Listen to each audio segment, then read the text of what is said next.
My guests today are filmmakers Harry Richards and Rufus Love. Now, Harry Richards is a co-founder of the London-based production company Head Rush Films, and he is the director and producer of the short film Contact Hours. Now, the film has been shortlisted for the best short film under 25 minutes at the Shark Awards, and Harry was longlisted for the best British director at the British Short Film Awards for his work on this film. Now, his previous short, Asante, was selected for the BFI Future Film Festival in 2022 and screened in person to over 1,000 people, including students at 21 UK universities. Prior to Asante, Harry wrote, directed, and produced two shorts, Glass People and Year 13. Now, Rufus Love is also co-founder of Head Rush Films, and he is the writer and one of the executive producers of the short film Contact Hours. His writing work on the 25-minute short film has been shortlisted for Best Writing at the prestigious Shark Awards. Previously, his writing for the stage was shortlisted for the Lynn Gagliano Award at the Royal Court and nominated for Off West End Award, and his plays have been mounted at multiple theaters across the UK, such as the Gate Theatre and Caravan, as well as the Golden Goose and the Hope Theatre. Now, Rufus is currently working on the screenplay for Head Rush Films' debut feature film titled Yamas, which is in development and aiming to shoot in early 2026. He will be co-directing this with Harry Richards, and they are here today to discuss the compelling and heartbreaking yet uplifting short film Contact Hours. So, ladies and gentlemen, let's welcome director and producer Harry Richards and writer Rufus Love and their short film Contact Hours to the show. Welcome, gentlemen. Thank you very much. Lovely introduction. That was very sweet. Well, you're very, very welcome. And I want to start off with you, Rufus, because what is Contact Hours about, and what led you to write this compelling story? Thank you. So Contact Hours is about a university caretaker, and it falls to him to open the doors that haven't been opened in a little while. So the idea for the short actually came to me when I was working at a theatre bar, and I had a chance encounter with a man doing maintenance there. And I said, "Oh, have you always done this job?" And he said, "No, actually, I used to be a university caretaker, but I had to step away from my post because he'd had the unfortunate duty to open the doors, and on two separate occasions he'd found young people who had taken their own lives." So I hadn't seen this perspective on screen before, and I thought, the bravery of that, the difficulty of that was something that we could bring to the screen in a really cinematic and moving way that could let a lot of people in on a subject that really needs to be talked about. So I wrote a script that day and then went away, sent it to Harry a little while later. We did a lot of research together and ended up making Contact Hours in 2024. Well, Harry, how did you envision putting this script on film? Because suicide is a very tough subject, especially for a short film. Yeah, it's a really tough subject, but it's something that I felt very strongly about. It's something that sadly, Rufus and we knew 6 people who died by suicide at our university. So we've always felt it was really important to tell this story as sensitively as possible, while also, of course, trying to make as cinematic a film as we could. So one big thing that we really focused on was making sure that we never actually showed the death by suicide and anything graphic, because in past representations of suicide on screen, that has led to the focus of the film being then on the actual death and the method. And for us, it was all about the impact of the suicide, how it actually affected the people, and the build up to a suicide, but also what happens afterwards. And I think that's really what we wanted our audience to focus on, as opposed to thinking about the method itself. That was the very first thing I noticed when I watched the film the first time. Because the audience is watching the caretaker standing outside the door, ready to open it. His demeanor was like the original caretaker that you had talked to, that he's been here before, and Hmm. he's thinking, hopefully there's nobody there, and maybe the student took a trip or whatever, skipped school for a few days. Of course, that was not the case, and I noticed right off that you never showed the student, you never showed the way in which the suicide was done, which then brought all of the attention to the caretaker and the other characters in the film and how they process this. This is an element that I don't ever see in a film where suicide is part of the subject matter. You actually reverse the script in many ways. So I highly appreciate the thought that you put into this. So kudos to both of you on that. Now, the Thank you. connection of the suicide and then the father son dynamic. I thought that was very important in this film because suicide, in most cases, the question is of why it happens is never fully understood. But both the caretaker, the students, the parents were grappling with the why and the what if in this film. Yeah. How did you find that balance? Well, I guess so. You mentioned the other characters, and one of the key characters is the caretaker's son. And Harry and I decided quite early on that we wanted the son to have um, a kind of almost ghostly presence in the film for the first three-quarters of it. So the caretaker and the son share a home, but they are almost like strangers in the home, and we only see the son in fleeting glances. So he just nips out the door, or we just see him from behind, but we can't make out his face. And the idea behind that was that, as a university caretaker, you're looking after hundreds of students all at once, and they are all, in a way, your kind of proxy children. He's like the shepherd, and they're the sheep, so to speak. And so it's only through this awful experience that the caretaker has at work, and this awful tragedy where a young person loses their life, that he is able to see for what it is, the kind of the rift that's opened up between himself and his son. And so the caretaker gets home from meeting the parents of the young person who dies, and he's overcome with emotion. And it's at that point that the son opens the door, and he sees his father. He's quite a manly man. He's not really used to expressing emotions. He sees his father in floods of tears on his own doorstep, and it's like they see each other for the first time, and they're able to come inside and have a really brave conversation about their various struggles, and that's that kind of hopeful note that you talk about at the end. Yeah, and And I think, go ahead, Dave, sorry, Harry. I was just going to add that for us, the son was also a really important character because even though we don't show the student that dies by suicide, we wanted to acknowledge the kind of mental health struggles that this character might have been struggling with. And so the son for us in the film, it really represents that young person that's grappling Mm. with mental health issues, potentially depression, potentially anxiety. We never exactly specify which kind of issue it is because we didn't want to make the film about that. We wanted to keep the focus on suicide. But what we really hope is that people that are struggling with their mental health feel represented in this film through the character of the son. Yeah. And you brought a multifaceted approach to those that are dealing with the aftermath, which is the living. You have the caretaker, you have the student, you have the parents, and there's a rippling effect. Those that choose this way out, sometimes they don't fully understand what they're leaving behind. And you portrayed every character perfectly as to what they were dealing with. And in a short film, that's very, very hard to do here.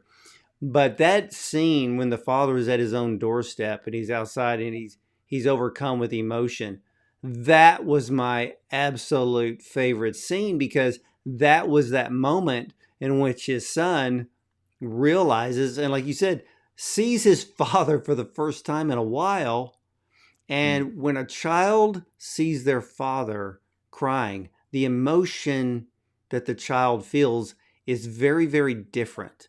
And for the Yeah. child, it can be very hard to see that, Hmm. you have a father, the masculine uh, head of the household, and seeing them at an emotional state.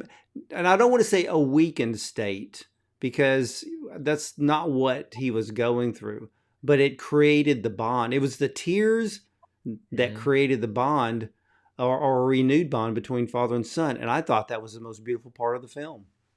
Thank you. Yeah, I mean, it was a Kind of really you to say. interesting. It was a really like interesting scene to shoot because, as you said, it's when we see the character of the caretaker at his most vulnerable, and we actually did that as our first scene, practically of the whole shoot. And so we were doing that sort of start of the day.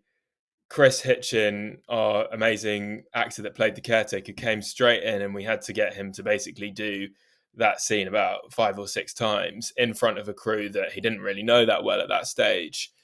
And I mean, immediately we saw that he was just this very special, technical yet emotionally driven actor that could really just dive straight into a scene with very little kind of preparation, really, because it's a scene that you don't want to over rehearse, and get straight to the core of the character, and then finish the take and do it all over again.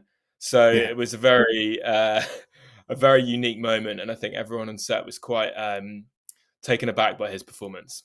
What I loved was, because of with short films, and we all know this about short films, you have to be very precise. You have to be careful with every little element because you only have so much time. Hmm. But in this subject matter, you covered everything, because I was sitting there thinking of all of the different elements. Okay, you have a suicide. What are all the other, what are, and when I talk to experts, it's like, what are the signs we need to be looking for? And you actually put in one of those signs where the father is seeing the texts from, I guess, was the son's girlfriend, which shows that parents need to pay attention to the littlest of details in their children's lives, because there could be signs that trouble is present. And, you know, I would rather be a parent that, maybe goes too far in the areas of protecting the child than not paying enough attention, because then Hmm. trouble could be present and some parents aren't paying attention. But you show that the father started paying attention because he's Hmm. reading the text as he's like, what's going on? And then there's that last text. He's just like, and there's almost like that little sigh of relief, Mm. but it still lingers. So I thought the significance of the text that he saw on the computer was a sign that anyone who watches this film needs to be paying attention to their children's lives, regardless how old they are. Because even though his son was college age, we still need to be paying attention. Absolutely. Absolutely. And what's interesting about that, he sees those texts by accident. The son's left the house, he goes to pick up his plate in his room, and he kind of the texts pop up on the laptop and he sees them accidentally. And then we see the caretaker go to the pub, which we presume he spends quite a lot of time at, and we see him get out his phone, and he obviously intends to say, son, I saw these messages. It seems like maybe you're not having the best time, and I just want you to know that I'm here for you and I love you. And if there's something you want to talk about, then I'm your man. But we see him get the phone out and he starts writing, and he realizes he doesn't have the vocabulary. He doesn't know how to say that to his son.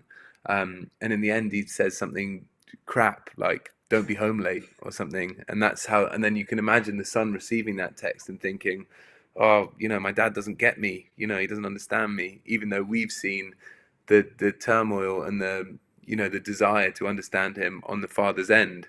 Um, so yeah, I guess if there's a journey for the caretaker through this script, or the caretaker and the son and their relationship, the journey is from that place of, the love exists, but they're unable to express it in the way that it needs to be expressed, to this final scene where it's not perfect, but the message of we're here for each other gets across even in its imperfect You, form.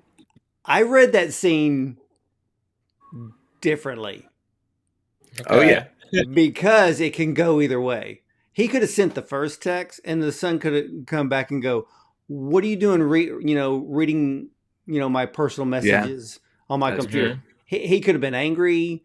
He could have blown it off, and or some parents may take the initiative and do it anyway and let the cards fall where they may. So Mm. you can't be right and you can't be wrong in that situation. At least he sent something to realize that he was at least showing some attention. That's Regardless true. regardless if the text meant absolutely nothing. And to tell his son, don't be home late, I'm like, you do know how old he is, right? Yeah. So Yeah. he's at the age where there is no curfew. Yeah. I Yeah. mean, it's something that Rufus and I, we thought about a lot, about the extent to which this character of the caretaker should do the right thing. Because we were making a film that we could have taken it one way, where the character does everything right and says exactly what the son needs to hear and asks the right questions about mental health, maybe even says the word suicide, says, "Are you thinking about suicide?" Which we know from our research would be the most direct and clear way to ask someone and to make them uh, aware that you're comfortable talking about suicide. But what we wanted to do with this film is to create something much more real and authentic and create a character that people could actually relate to. And we hope that through the character of the caretaker, there are parents out there that resonate with him, because quite often they haven't known what to say and they've been afraid of saying the wrong thing. But we hope that with this film, it provokes conversations about what the right things are to say.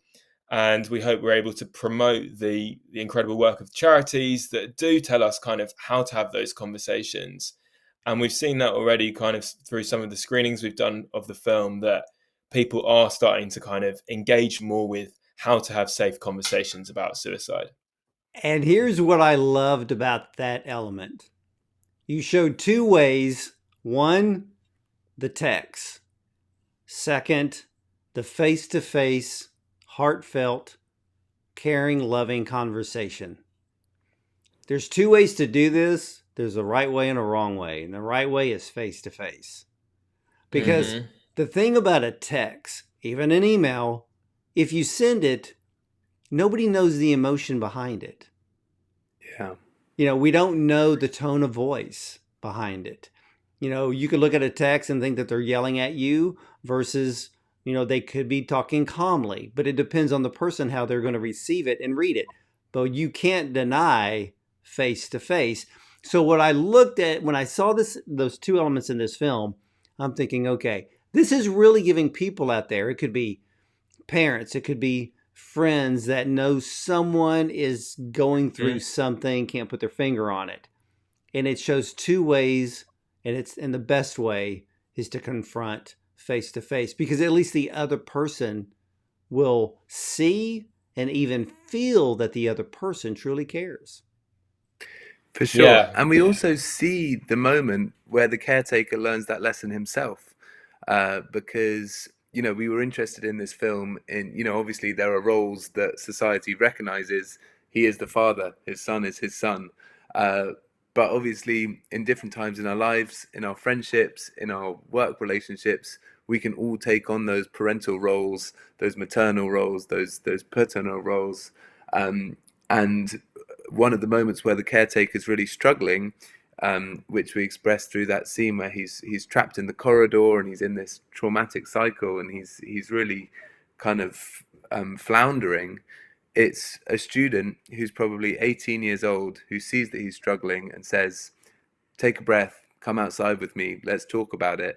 And even though there's probably 35 years between them, she, in that face-to-face conversation, plays that maternal role. And he afterwards, she walks away and you can see he's sitting there, and you can see what that meant to him. um in a way, he learns the value of what a face-to-face conversation can do if you feel like you're at rock bottom, and he kind of takes that lesson, and we see it borne out at the end of the film. Yeah, and I love that because of I think many adults need to realize do not despise one's youth because there's a lot of old souls out there and young people, they know what's going on. They're focused. They may be looking at their phone, but they're focused. They know what's going on, and sometimes they'll say something that is probably wise beyond their years, but the person hearing it needs to hear it at that right time. And I Yeah, think that exchange between the caretaker and the student sitting outside was a beautiful moment because, like you said, it was setting up a scene that was coming. And it was actually the But most also, important scene in the film. it doesn't even have to be wise. So Right. what I think, we learned through the research process and what we hope we depicted in the film is that just by someone being there and saying something and showing that they care and that they're listening, that's already doing so much for that person that is suffering. And, this is a film where there's not actually a lot of dialogue. Like we talk about the scenes with the conversations between the caretaker and his son and the caretaker and the student, but it's really a few lines and a lot of pauses and expression through their faces. And I think it's more about in this film that emotional connection in between the dialogue and how we're seeing these characters, as you said, face to face, really connecting. And that's what's kind of lifting them out of this darkness.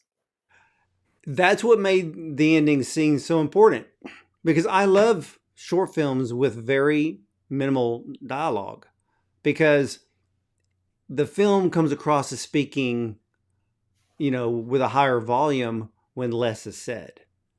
And Hmm. I love actors who know how to act with their eyes, their facial expressions, the pacing um, from scene to scene. And that's what Kris Hitchen brought to this role. And when I watch this film over and over again, my eyes are just focused on Chris's acting and Yeah, delivering me too. this stunning performance. And it was so funny because the other day I was doing some research. I was looking for something. And then I came across this conversation that Kris Hitchen had about your film that he was actually thinking of quitting acting until the script of Contact Hours came to him. I sat there and I was like, really? I went, that's art imitating life, maybe saving a Yeah. career or a passion perhaps. What did you think about that? I mean, it but that was. was Sorry, yeah, you go, Rufus. well, it was amazing, really. It was, it's we were really keen on Kris, when we were watching some of his previous work, and we really thought, this is our guy. We really wanted to get him, and he read the script and he said he'd speak to us on a video call, and we really had our fingers crossed, and when he said he'd do it, it was like, oh my god, it's so exciting. And we didn't actually have, because we couldn't get him that far ahead of time, because he wouldn't want to blot out a whole week or so to do a short film in case there was some other big project coming along. So it was within about a month of shooting that he said, yes, I'm on board, I'll come and do it. And it was on maybe the third day. The first day he came down, we were quite a young crew, um, and he doesn't really like to rehearse too much. So we did go through and do the blocking, but he didn't want to. He didn't want to kind of give it a proper go beforehand, because he just said, as soon as the camera's rolling, I'll just drop in and I'll deliver it. And for Harry and I, that was like, oh, okay, brilliant. Look A little forward bit to it. scary. Little bit scary, and he absolutely did do that, as Harry said. With that super emotional scene being the first thing we shot, you could hear a pin drop afterwards, and I think everyone realised, we were in the presence of some real greatness. But it was by the about the third day on set, we'd do a take, and he was bounding over to the monitor to have a look, and he was all smiles, and that was when he told us. He said, "Look, guys, to be honest, it's been a pretty crap 6 months or so. I haven't had a job that I've been excited about, and I just thought, you know what, maybe I'll chuck it all in." And this came through, and he said, maybe I'll do it as a swan song, as like a last hurrah. Uh, and he said, the experience of doing it on the last day, he was like, "I'm not going anywhere. I'll be acting for years to come." And since then, we've seen him book some really exciting roles and stuff. So I'm sure we'll be seeing a lot of Kris Hitchen on our screens in the coming years. Well, this film is most likely going to save a life, and I think you just saved a career. Yeah, because I think you could feel the emotion that maybe Kris had been feeling kind of almost in the run up to the shoot, perhaps for other reasons in his performance. And I think that's part of the reason maybe why it feels so raw and so authentic. And I think it was just, as you said, a very special life meeting art moment. It is. And I want to bring up two scenes. And I love when filmmakers do this. And when I saw the second scene, I had to keep replaying it because and then it finally clicked what was going on because it's so subtle. But when Kris, being the caretaker, and in the first part of the film, he tells the student that it's late. I'll check on the unseen student in the morning. Mm-hmm. You added an element that so many people deal with today. And so now the caretaker is dealing with guilt because the student could have been alive. Because I looked at it like, okay, maybe because you didn't show anything, I'm thinking, well, maybe it was just a drug overdose. And maybe he thinks that he could have saved him. So he keeps replaying his timeline over and over again in his head. So the living are usually left with guilt because they feel that if there was that one moment in time that they could have done something or not put it off. And see, that's the thing. It's the element of putting off. And that element is shown in this film more than once. It's, and then here's the thing that I love about short films, especially with filmmakers like both of you. There's always a film going on behind the film. And that's what I saw here. Because he put it off, but then there's the element with his son, and he's not going to do that again. And when I figured it out, I was like, oh, this is beautiful. Because I love films where there's something else going on behind the scenes. Not everybody notices it. But I was so glad that I saw that in this film because it makes this film just spectacular. Yeah, definitely. And what we really, because over the course of our research, we met with so many people who are doing this job or jobs that are adjacent to being caretaker, being counselors, being student support officers, being teachers, being police officers. We met loads of them, and what we're absolutely not trying to do with this film is to blame anyone or say, what if he did this? So before that first moment where the student alerts the caretaker that their neighbor hasn't been seen in a couple of days, that's already the second time he's called in. We see the caretaker go home. He's just sitting down towards his dinner. He's just opened a bottle of wine, and just he's about to have a bite, she's on the phone saying, "Oh gosh, there's something wrong. I think there's been a disaster," and he has to put his life on hold, head back into work. And when he gets there that first time, it's just some silly thing. She's forgotten to turn off her straighteners, and they've burnt a plastic bag, and it's just nothing. And he goes, "Oh God, for God's sake, okay, I'm going back to my dinner." And it's at that point that she says, "Oh, and by the way, I haven't seen the boy from 319." And so we really wanted to give it that sense of like, these people working these jobs, that feeling that they are spinning a million plates and putting plasters on a million different wounds. And, if you take your eye off the ball once, that could be, if you just say, oh, yeah, that one can wait till tomorrow, that can be the one where, there's an awful tragedy occurs. And so we wanted to express the stress of that, the stress of feeling responsible for so many people. And, if make a life very difficult to enjoy, feeling like at any moment some 12-hour delay or 2-hour delay, or misplacing your phone for a minute could end up in a terrible tragedy. But this is what these people are dealing with on a day-to-day basis. Yeah, I'm glad you brought that up. There are job positions, like you said, people are spinning a million plates all at the same time. They do it day in, day out, year after year. And one time something happens. But that person should not feel any guilt, because they see these scenarios over, and not suicide, but they see generalized day-to-day scenarios like, I will take care of that tomorrow, because you're trying to think about what's the most important element at the moment. You want to take care of that.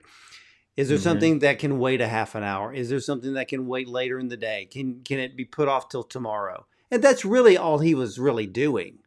And he deserves no blame for whatever happened, because he does this day in and day out. So that's another element of this film that was perfectly written, perfectly acted and portrayed.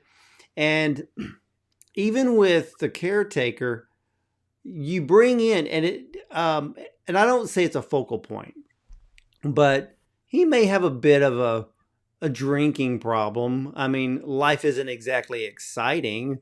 But then he went a little bit farther than he usually does because of the horror of finding the student after the suicide. And when I looked at that, I was like, okay, this is an element in the film that shows that suicide triggers so many emotions, even emotions that could have led to the one who took their own life.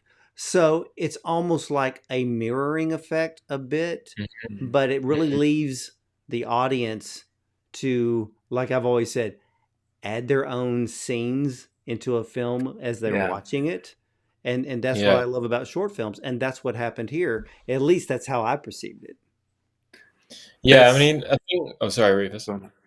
Well, sorry, just to say one thing, Harry. Well, we learned in our research that, people bereaved by suicide are up there in the highest risk category of people who might be considering suicide. So always, if there's been a suicide, looking at the people around and making sure they're okay is of tantamount importance. But then what I was also going to say with the drinking is that why we liked it as a dramatic device was because we know what's been going on with the caretaker. We know that one of his students has died. We know that he feels that he might have been able to prevent it if he'd tried harder. But the son doesn't know, and that's the crucial thing. So we're watching him then drinking himself to oblivion, but the son just sees his dad, who, as you say, liked a glass of wine anyway, sees his dad, passed out on the sofa, surrounded by cans, and he just thinks, who's this scumbag, And that's the really heartbreaking thing, is that, you want to tell the son, no, it's because he's going through something terrible, and that's why he's behaving in this way. But without those communication lines open, the rift gets deeper, and the son just thinks, oh, not only is he a bit absent, now he's drinking too much. It's embarrassing. And as you say, that mirrors probably how the experience of someone feeling suicidal might go, because if you're feeling that way, suddenly you don't turn up to work and everyone goes, oh, they're lazy, or suddenly you get too drunk at a party and everyone goes, oh, what a mess. And all of those ways of coping just kind of can add to this downward spiral if you don't have a support network around you, and people willing to say, okay, you're drinking too much, and that's worrying, rather than saying you're a monster for that, saying that's worrying, and is there something you need to get off your chest? Yeah, when the son left the living room, I was Mm, like, "No, no, no, no, don't leave," because I'm like, "You don't understand what he's going through." I was like, "No, come back, come back." But that's mm, when it sets up the scene when the father is crying at the doorstep, and so it all Mhm. comes together. But it was the other scene in the elevator, and mm, I played this scene back a few times to make sure that I was getting it right, because you have the father of the deceased student say the same line when the caretaker was taking the parents to his dorm room. This was the caretaker's subconscious talking to him, because he was dealing with the guilt of waiting until the next day. And you have that same line repeated by the father, because I caught it the first time and I'm like, What's wow. going on? So I thought, okay, I get that. Then the third time I watched it, I paused it and I was like, wait a minute. That's not the father. That's the caretaker's subconscious. Because when you show the father say it and the camera goes back to Kris and the look on Chris's face, I said, he's thinking the line. Was I right? Mhm. you're Mhm. absolutely right.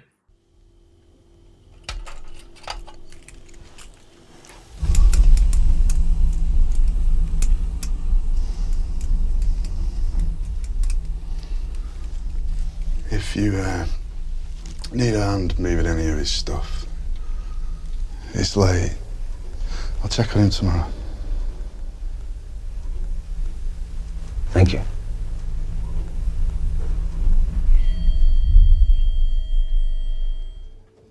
Yeah, I mean, for us, that was like that scene is really the crux of what the film is about.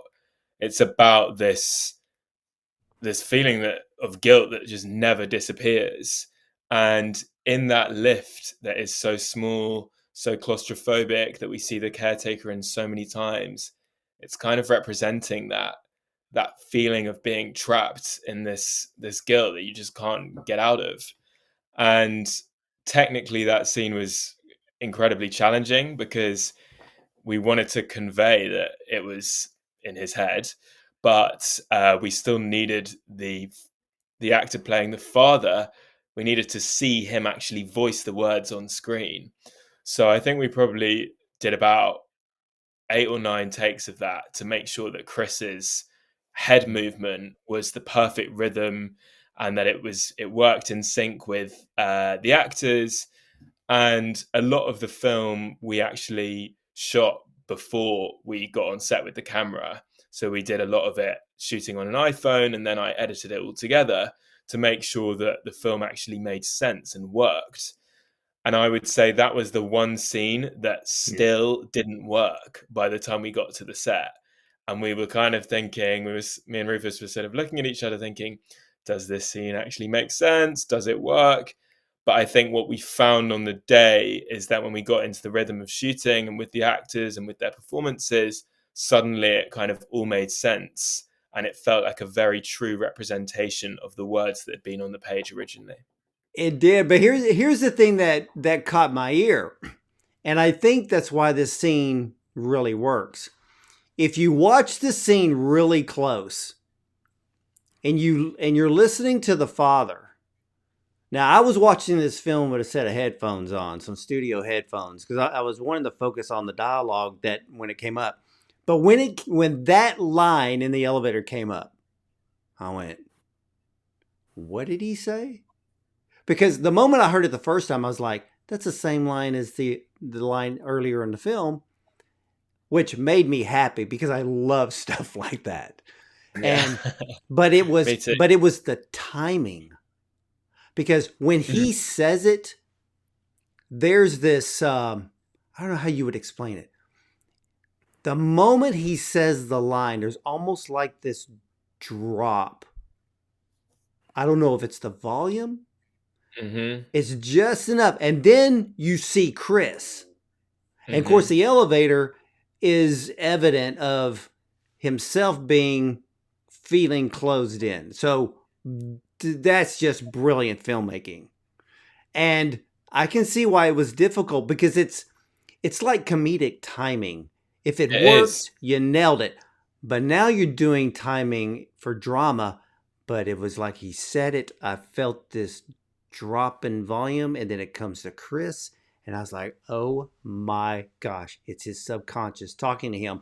And what he was doing, it's what millions of people do every day. It's the should've, could've, would've situation. And no matter how many times you replay it, it never changes. If you need a hand moving any of his stuff, it's late. I'll check on him tomorrow. Thank you. And I think you're right. I think so much of that scene was about the timing, and that really revealed kind of how technical Kris is as an actor. Like, he can do all the big emotional scenes where he does the breakdowns and he offers lots of different varied performances that we can use in the edit and choose from. But in this, he had to be so precise with the movement of his head and the moment that he actually decided to turn his head, because if he didn't get that right, then the scene wouldn't make any sense. Yeah, because when he moved his head, the audience is thinking two things. One, the father said it, but it was really Kris thinking it. Mm-hmm. And it's almost like two scenes overlaid on top of each other, playing at the exact same time. It's just magic. And I love it when I hear filmmakers go, "Oh, that was the most difficult scene we did." But but when it happens, you're just like, wow. That's why they call it the magic of filmmaking, because there are those moments that happen, and that was the moment in this film. Thank you. That's great. The magic of filmmaking. What we were really interested in was kind of, we wanted to show, what it's like to be inside a head that is as you say, guilt-ridden and traumatized.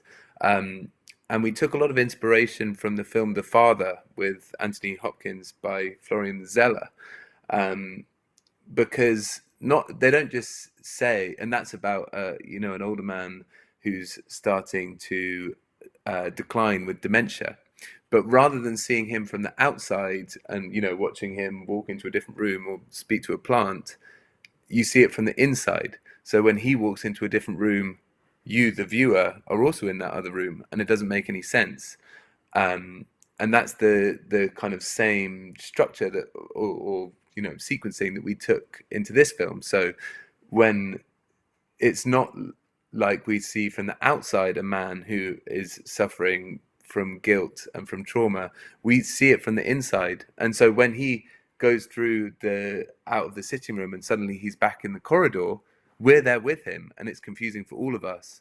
And when he takes the parents to the door and he opens it, the blue lights spill out of the door, and we see that too. So we're kind of in his head, and that moment with the father is the same. We too, as audience members, think, what did he just say? And it becomes, so the kind of the unreality of his trauma kind of bleeds into the reality of the film for the audience as well, and hopefully does give you that kind of slightly uneasy feeling of, as you say, did I hear that right? Or wait, where are those lights coming from? Oh, okay, we must be inside his head. It was like it's almost like any parent would have done it. We'll wait. We'll do it tomorrow. And I was like, oh man. So it's a very strong scene that people need to pay attention to, but you have got to explain something to me, because I've looked at this over and over again, and my interpretation I don't think is correct. So I'm going to let you explain it. Explain to me the blue light.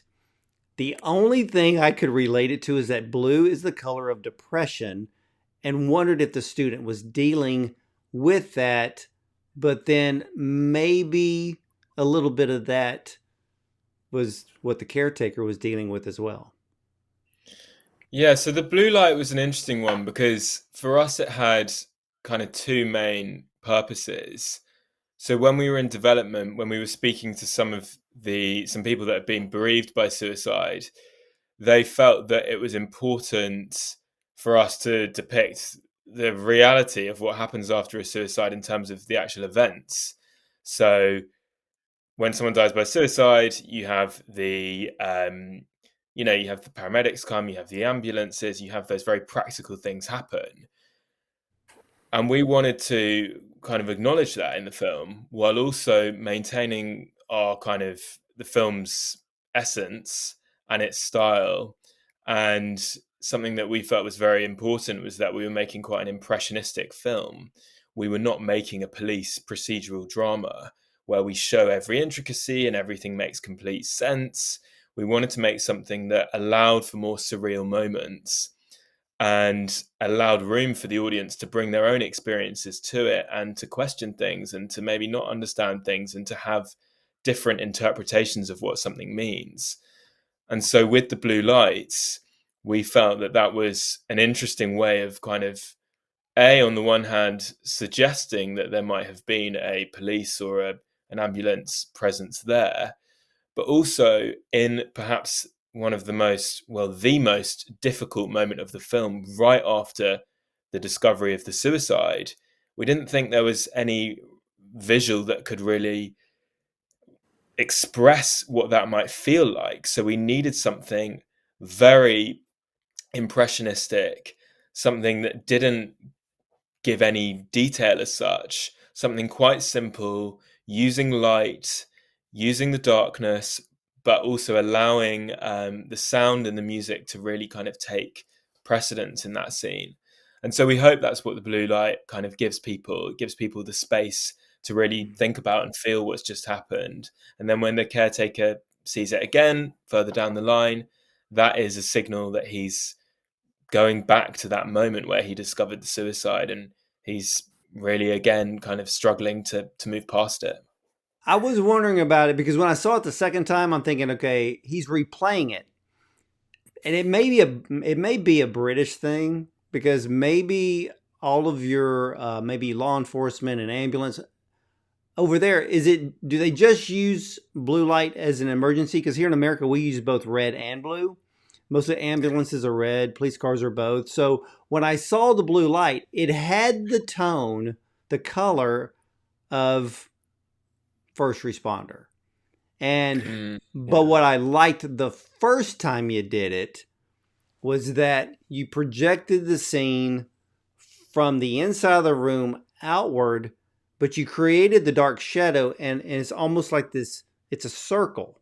So the audience has this focus as if we were the ones that were laying there looking up or out, and the caretaker's coming in. Yeah, but when that door closed behind him and it went pitch black, it's a dark moment. It is. It is. Absolutely, yeah. And we didn't want to shy away from the darkness of that moment, but we wanted to express it in a way, we wanted to find an artistic way of the darkness, and part of that again is sound design. All through the film, our brilliant sound designer Sean Simpson really amped up all of the noises around the accommodation block. So the ceiling fans, the doors opening and shutting, and that in that moment where there's the silhouette in the door and then he comes in a little further and the door shuts and it's darkness, the sound of the door closing is like so loud. It's really, really like dialed up, and obviously there's a finality to that. It's like the door shuts and then it's just darkness in there. And just another thing on the sound, we have brilliant composer called Seb Masters and sound mixer called Alex Hollingsworth. But that the music that Harry mentioned playing over the blue lights does have quite, really, really distorted, but it does have the sound of British sirens kind of worked into it. So there is that kind of, yeah, it feels like it's maybe far off, you know. And I think in those moments of crisis, in those emergency moments, quite often one does feel like you're not really present, you know. It's like a kind of fugue state. So the sirens and the lights are kind of coming in, but it doesn't really feel like it's right now. It feels like it's, you know, from the future or the past or some other planet or something, but it's definitely unpleasant. Yeah, I was wondering if there was, and I noticed it was so many filmmakers, which I highly appreciate. There's always something that's in the film that many people will never notice, not pay attention to, but it's there for a reason. So tell me, is there, and I call this a Kubrick thing. So Yeah. is there a significance to the room number 319? No, No. there's not. I was just wondering. Wish there was. There are other things. Well, I mean, you know, to way overstate it, there are other Kubrick moments that we like in the film. But 319, originally in the first draft, my room at university was 315, and in the first draft, I had it as the student in 315, and then I thought, I don't know, it gave me the willies because it was my number, so I had to change it, and so 319 was just a little bit way down the road. But there was quite a sobering coincidence in our research where when we were kind of looking at statistics and trying to understand the kind of the magnitude of what's happening, we read one study that said every single year, what was it, Harry? I think it was that it the one? number of deaths by suicide in 2023 happened to be 319. I could be wrong with the year, but I'm pretty sure it was 2023. Which was And a so, really, yeah, that was quite bizarre. A that was bizarre just a bizarre coincidence. coincidence. Wow. But what we did have a lot of fun doing in our Kubrick moment was right from the start, doors and keys were kind of big motifs throughout the film. And you'll notice at the beginning we quote a little poem from David Ignato about keeping the door open between someone. We just thought that's such a simple, lovely metaphor for what it means to be there for someone, to keep the door open. So once we had that idea, we started to think, you know, all of the little production design moments. We tried to kind of weave in keys. So if you look closely, the university's insignia, the badge that's just made up, it's a book and a key on the coat of arms. And then we renamed the pub. We painted it a new pub name and called it the Cross Keys, which is also, it's called that from you know, times of religious tension in the UK between Catholics and Protestants. So the pubs that used to refer to St. Peter and his gate weren't allowed to be called that anymore. So as a kind of sublimation of that, they renamed a lot of pubs the Cross Keys, but it was still all about the gates of heaven. So we liked that idea in this film as well. So we did have our moments of planting little Easter eggs. But as you say, they're more for us than for anyone else. I love stuff like that. It was kind of like the scene where the caretaker was drunk and the son finds him and he gets up and he rushes out the door, but then he's in the student hallway. I love that because that goes back to replaying, you know, what's going through his mind. But tell me about this soundtrack. It was wonderful. I don't see this very often in a short film, but I think there were 3 songs on the soundtrack for this film. And I took time to listen to the soundtrack because it plays well with the film and the message. Thank you. Yeah, so the soundtrack is by a really talented artist called Seb Masters, who is a good friend of Rufus and I's. And I actually first came into contact with Seb because I followed him on Instagram and I heard a little snippet of a song that he was planning to release.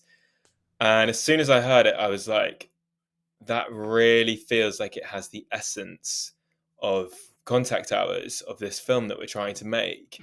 There was something about it that just had this real soul to it, this emotion. And I just remember like playing it again and again and again on my phone. And then I said to Seb, I said, you know, we've we got to meet up. We should, go for a coffee or whatever. We actually went to this gallery opening. It was kind of random, but on the way, he played me literally out of his phone, tiny little tinny speaker. He played me Something's in the Water, this song that he had written. And it wasn't written about suicide, but it was written based on his own experiences with mental health and kind of how that had made him feel in his darkest moments and the hope that had kind of pulled him out of those moments. And it just felt like this song had such a clear connection to the film that we were trying to make. And it moved something in me so strongly that I felt like it would surely do the same. And I hoped it would do the same for so many people watching this film. And so then, we said, okay, this is the song that's going to go in the film's credits. And we then had the kind of challenge of weaving that song into the film in different moments and finding the place for each of those cues, and also taking little chunks of the song and figuring out which bits fit in certain different scenes. And then, we found obviously that some cues, some parts of the song didn't really work, and Alex had to compose some new bits of music. But I think it was a really good experience for Alex, because he'd never scored a film before, and yet he was so open to what we were trying to do. He was constantly bringing new ideas to the table. And I mean, it was as if he had scored about 5 films before, because he is just so talented, so dedicated, and he just cares so deeply about the story we're trying to tell. And I think we were just very privileged to work with him, really, and we'd love to do it all over again. Yeah, it was fantastic. So what's been the audience's reaction to the film when they see it?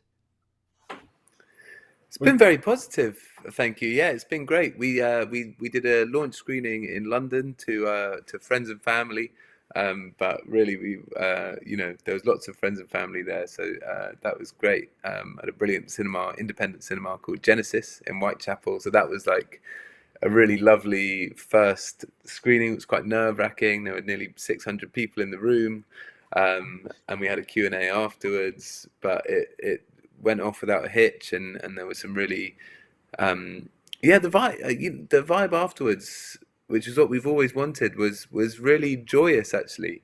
And I think there is, thinking about this film and hope, and obviously there's a kind of the hopeful conversation between the father and the son at the end, but perhaps what's really hopeful is those moments around the film where you think, isn't that amazing that 2 years ago this was just like some scribbling on a piece of paper that I sent to Harry, and now we've got nearly 500, 600 people in one room, all thinking about this all together, all thinking of people that they might have lost or people that they're worried about, all kind of feeling, energized to go out into the world and implement the lessons that they might have learned watching it. So that was screen one, or even just have the conversations that they felt that maybe they've needed to have for a long time and haven't had the courage to. And I mean, we regularly get the response that they had someone who watched the film then went home and had a conversation with their brother or their son or their girlfriend. And I think that for us is just the most special thing to hear, because it's like the film is actually having a real impact on people. Yeah, and then the other thing to say is that we've just begun taking it around British universities, because obviously this is a film kind of specifically about the university college community. So over the next few months, Harry and I will be visiting as many unis as will have us across the UK, and doing screenings for the students there, and then as much as possible trying to work those students. So we've had 2 student moderators of the discussion afterwards, which is great. Students in the audience getting to ask their questions, bringing their own experience as young people to the table. So hopefully we'll get more opportunities to do that, and get to meet more kind of inspiring, brave young people that we made the film for in the first place. I just love films that will save a life, and this is one of them.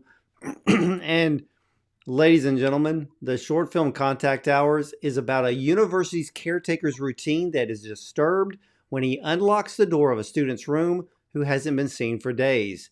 Now, this tragedy prompts him to try and mend the ailing relationship with his son. Now, this film explores many facets on how suicide can affect those around who choose this path. A person's pain may end after the suicide, but those still living are left with even more pain, unanswered questions, and even guilt of never seeing the signs that led up to that person taking their own life. Now, Contact Hours is a film that explores suicide, but also how to bring communication and healing of strained relationships. The film is extremely well written, fills every hole when it comes to this very serious subject matter. Now, actor Kris Hitchen brings a stellar performance to the role of the caretaker and as a father who desires to improve his relationship with his son. Now, if any of you are dealing with the thoughts of suicide, please ask for help. Find a suicide hotline immediately as help is available. Now, look, we broadcast on a global level, but there are hotlines available in your area, so please don't delay. Even reach out to someone. And for those of you who may suspect someone may be dealing with something that could lead them down this life-ending path, offer help, a hug, a listening ear, as you could be literally saving a life. Just like this film Contact Hours. As you heard from both Harry and Rufus, this film is going to be making the rounds to all of the universities in the UK and hopefully abroad, because this is the type of films we need to see made that truly can save a life. This isn't just about suicide. This is about mental health. This is about family and friends. And we need to be focused on those people around us that may be dealing with something that maybe we don't really see on the surface, but it takes a very close eye to see those type of signs. And just like the father in this film, there were little clues that he started to see, which helped him to start mending his relationship with his son. So I want to thank you, Harry and Rufus, for sharing this very powerful short film with me today. Thank you, Ward, for those incredibly kind words and for having us on your wonderful podcast. It's been a pleasure. And for all your attention to the film. It really means a lot that you've studied it and you understood it just so brilliantly. So thank you so much. You're very, very welcome. And again, both of you have brought forth filmmaking in a very brilliant, stellar, impeccable way to bring a story like this one to life, and from a very different perspective, which I highly appreciate. And I know that the audiences for 2025 through every film festival and through all of the universities are going to see a film that they're going to be remembering for a long time. And again, a film that will be saving lives. So as for me, ladies and gentlemen, you'll either see me at the movies or from the red carpet.